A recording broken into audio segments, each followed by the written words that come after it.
I'm going to preface this by saying if you're an Atlanta fan, you're not going to be happy with me. Donaldson swing and miss, double clutch Real Muto, and that'll cost him. Freddie's in safely with a steal. Oh, I think I don't like this one. Oh, they're going to say Donaldson interfered with Real Muto. I do not like this one right here at all. Donaldson did not move. He struck out, and I think Real Muto kind of ran into him. I don't blame Josh. Brian Snitker, a former catcher, is going to come out and ask for an explanation. Look at that. What do you want him to do? He took 2 steps up and ran into Josh, who was in the batter's box. I do not blame Josh right there. Look at that. Bat never touched him, and Real Muto ran into the back of Josh Donaldson, and that's going to be called a double play. Yeah, I don't blame Josh right here. It's like if a catcher's trying to throw to third base, it's not the hitter's job to get out of the way. Wow. Big break for the Phillies. Bad call. And a very bad call. It's Atlanta's perspective. Here's the rule. 603A3, which is not directly applicable. I'll explain why in a second. He interferes with the catcher's fielding or throwing by stepping out of the batter's box or making any other movement that hinders the catcher's play at home base. If you're a grammar person, you notice what I just did there with my inflection.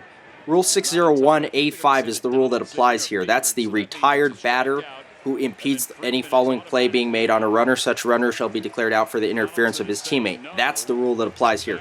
You'll notice that the retired batter's rule says nothing about the batter's box, and there's a reason for that, which we'll get to in a second as well. But I want to watch this replay from behind the catcher. You'll notice that Donaldson swings, and then something else happens. And if you're astute, you notice why Ted Barrett called interference there. I'm going to break it down. So he swings, he's okay here, but notice that he's going to veer to his right with his foot. It's a swing through to his right. Now there's contact between the catcher and the batter, and the follow-through contact as well by the catcher there. Is there some gamesmanship by the catcher moving to his left? Absolutely. But remember, once the batter is retired, as in 601, he doesn't have protections of a non-retired batter. But let's assume there were less than 2 strikes here. Let's assume 603 is the applicable rule. He interferes with the catcher's fielding or throwing by stepping out of the batter's box or making any other movement that hinders the catcher's play at home base. That includes a throw. But you'll notice it's an or, not an and statement, so we can take it independently. The batter's box doesn't save the batter here from any movement that hinders the catcher's play.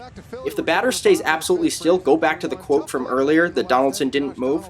We're going to take a look at the replay to show you that Donaldson did move. Remember, he's falling to his right. He's going to stumble toward home plate. That is the movement that hinders the catcher. I understand if you're an Atlanta fan, he's off balance. You can't expect him to disappear. I understand all of it. Just because the batter who's retired stays within the lines of the box doesn't excuse him. And one final piece of evidence, the batter's foot is on top of the catcher. If the batter truly didn't move, he would not have stepped on top of the catcher's foot. That proves the catcher got there first. For that reason, we know the batter did move, and as far as the feet are concerned at least, did interfere with the catcher. He crossed that line. That should be a reviewable play. I agree. Sorry, but if this is reviewed, they come back with call confirmed in about 10 seconds.